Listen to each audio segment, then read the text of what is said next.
Halo Bapak Ibu semuanya, di video kali ini saya akan mengenalkan tentang aplikasi Moodle yang telah diupdate menjadi versi 4.0.1. Silakan Bapak Ibu buka aplikasi Google Chrome-nya, kemudian ketikkan alamatnya elearning.sma1purbalingga.sch.id, kemudian enter. Maka kita akan diarahkan masuk ke halaman websitenya. Tampilan depannya adalah kira-kira sebagai berikut. Ini yang sudah kita perbaharui. Untuk masuk ke dalam platform Moodle, kita pilih menu masuk yang ada di sebelah pojok kanan atas ini Bapak Ibu. Di sebelah pojok kanan atas ada menu masuk, kita klik, maka akan diarahkan langsung ke halaman login. Nah, silakan tuliskan username dan ID Bapak Ibu dan password maksud saya ya. Kalau sudah, ketika klik masuk, maka kita akan masuk ke dalam halaman home yang paling pertama. Halaman home tampilannya adalah sebagai berikut. Di ini tersusun dari di sini ada searching box untuk mencari kursus kita. Misalnya saya ketikkan fisika, maka akan masuk ke kursus fisika yang ada di dalam Moodle ini. Nah, tinggal dipilih kursusnya Bapak Ibu yang mana. Kemudian di bawah search box ini ada 3 pengumuman terakhir terkait dengan e-learning dan juga agenda-agenda sekolah. Kemudian di bagian bawah ada kategori-kategorinya. Nah, di samping menu home, Bapak Ibu akan menemukan menu dashboard. Dashboard ini berisi tentang pengumuman-pengumuman terakhir, 3 pengumuman terakhir secara ringkas ya Bapak Ibu. Kalau tadi di home itu secara detail, kalau ini diringkasnya. Kemudian di bawahnya ada upcoming event atau event yang akan berlangsung. Event yang akan berlangsung ini akan ditangkap event yang akan berjalan 1 minggu ke depan. Nah, ini diambil dari kegiatan yang sudah saya inputkan di kalender sekolah, di kalender Moodle, yang terintegrasi juga dengan kalender pendidikan sekolahan. Nah, di sini tertera bahwa hari Senin 11 Juli ini adalah hari pertama masuk sekolah di tahun ajaran baru. Kemudian tanggal 17 Juli atau hari Rabu akan dilaksanakan kegiatan masa pengenalan lingkungan sekolah untuk kelas 10. Kemudian di bagian bawah ini ada timeline tugas Bapak Ibu. Nah, di sini Bapak Ibu bisa mengecek kira-kira tugas apa saja yang sudah Bapak Ibu setting dan kapan deadline-nya, sehingga akan memudahkan kita untuk mengecek tugas-tugas tersebut. Di bagian bawah sendiri nanti Bapak Ibu akan menjumpai menu kalender ya. Di sini kalender ini sudah saya integrasikan dengan kalender pendidikan sekolah, sehingga agenda-agenda yang muncul di dalam kalender ini sesuai dengan agenda-agenda yang sudah sekolah jadwalkan. Misalkan ini saya ke bulan berikutnya, bulan Agustus. Ya, di sini ada tanggal 11 Agustus, menurut Kaldik ada rangkaian HUT SMA Negeri 1 Purbalingga sampai dengan tanggal 16. Kemudian di tanggal 17 akan ada peringatan Hari Ulang Tahun Republik Indonesia. Saya coba lompat ke bulan berikutnya, September. Ya, di sini tanggal 5 September akan ada rencana penilaian tengah semester ganjil dan seterusnya Bapak Ibu. Sehingga kalau misalnya Bapak Ibu ingin mengecek agenda sekolah, silahkan tinggal klik masuk ke Moodle, kemudian ke dashboard, bagian bawah sendiri ada kalender. Kemudian di samping menu dashboard, Bapak Ibu akan menemukan menu My Course atau kursus saya atau kursusku. Ketika saya klik, maka di sini akan muncul kursus-kursusnya Bapak Ibu guru. Nah, Bapak Ibu, saya sudah menambahkan beberapa kursus baru khusus untuk tahun ajaran baru ini. Untuk kursus yang akan digunakan di tahun ajaran baru ini, di bagian belakang nama kursus akan ada keterangan tahun ajarannya, yaitu 2022-2023. Kalau kursus tersebut tidak ada keterangan ini, maka artinya itu kursus yang lama. Ya, ini contohnya kursus yang lama.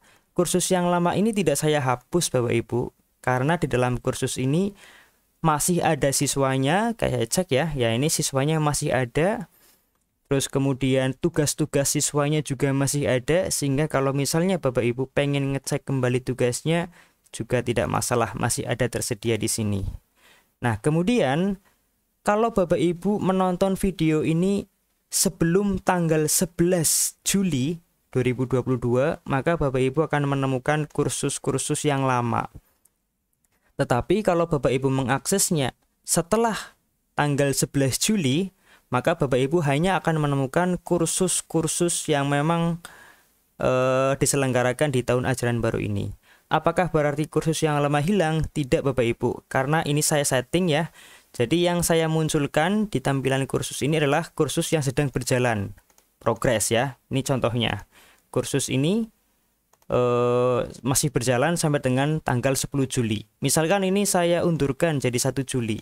Ketika kursus ini saya mundurkan berakhir pada tanggal 1 Juli, di mana 1 Juli itu sudah berlangsung beberapa hari yang lalu, maka kursus ini tidak akan muncul di My Course.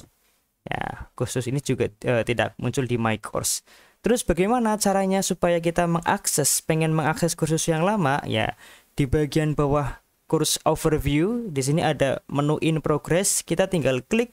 Nah, kita tinggal pilih in progress, itu artinya kursusnya sedang berjalan, future artinya kursus yang akan datang, past artinya kursus yang sudah berlalu. Kalau saya klik past, maka kita akan ditampilkan kursus-kursus yang sudah berlalu atau yang sudah selesai. Jadi nggak hilang ya Bapak Ibu. Atau mau ditampilkan semua, all juga nggak masalah, nanti semuanya muncul. Tapi mungkin tidak efektif ya, karena kursus-kursus ini sudah tidak begitu masif aktivitasnya, sehingga cukup yang in progress saja. Jadi tidak hilang ya Bapak Ibu. Termasuk kursus yang baru ini sudah saya input untuk siswa-siswanya, kecuali yang kelas 10 ya, karena kelas 10 masih menunggu pembagian kelas. Tapi untuk kegiatan-kegiatan, aktivitasnya yang sudah pernah Bapak Ibu buat, termasuk soal dan sebagainya, masih ada di sini, masih aman. Oke, itu untuk menu My Courses. Berikutnya Bapak Ibu, di sini juga saya sediakan link untuk masuk ke platform Merdeka Mengajar. Bapak Ibu tinggal klik menu ini atau klik kanan, open link in new tab, maka kita akan masuk ke halaman platform Merdeka Mengajar. Tinggal kita klik masuk, login menggunakan akun belajar ID, maka otomatis Bapak Ibu akan masuk ke dalam dashboard Merdeka Mengajar. Nah, di samping itu, di sebelah menu Merdeka Mengajar ini, saya juga menyematkan menu downloads. Downloads ini apa isinya Bapak Ibu? Nah, kalau saya klik kanan, kemudian pilih open link new tab, maka akan diarahkan ke Google Drive.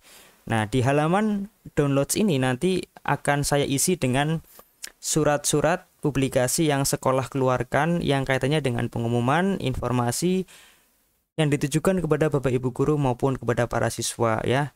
Ini sudah saya jalankan setahun yang lalu ya. Di sini masih ada ini arsipnya tahun pelajaran 2021-2022. Kalau kita buka di sini banyak sekali ada informasi terkait dengan surat informasi dan pengumuman dari pihak sekolah. Dari panduan mengakses e-learning, kalender pendidikan tahun kemarin, jadwal kegiatan, jadwal PTM, peserta PTM, dan sebagainya saya sudah cantumkan di sini. Sehingga kalau kita butuh file-file yang lama, insya Allah mudah untuk dicari. Kemudian mungkin yang menjadi pertanyaan Bapak Ibu sekalian, ini kok bahasa Inggris ya? Gimana caranya untuk mengubah menjadi bahasa Indonesia? Nah, tidak usah khawatir Bapak Ibu. Sekarang menunya mungkin agak tersembunyi. Kalau dulu di sebelah lonceng ini kan notifikasi ya. Di sebelah lonceng ada menu seperti dunia, globe. Sekarang untuk mengganti bahasa, Bapak Ibu harus klik profilnya ini. Di bagian pojok kanan atas ada menu profil. Nah, di bagian bawah menu profil ada language atau bahasa. Ya, jadi di menu profil ini diklik. Muncul menu-menu berikutnya, ada language, kita klik, nah, nanti akan muncul pilihan bahasanya, ada bahasa Indonesia dan ada bahasa Inggris. Ketika saya klik bahasa Indonesia, maka otomatis nanti menu-menu ini akan berubah menjadi bahasa Indonesia. Kemudian untuk melihat siswa yang sedang online, ya terakhir Bapak Ibu masuk ke menu dashboard. Nah, jadi di kursus dan di beranda tidak muncul. Munculnya hanya di menu dashboard. Ini sebelah kanan ada tambahan blok. Ketika saya buka, maka akan muncul siswa atau user pengguna e-learning yang sekarang sedang aktif.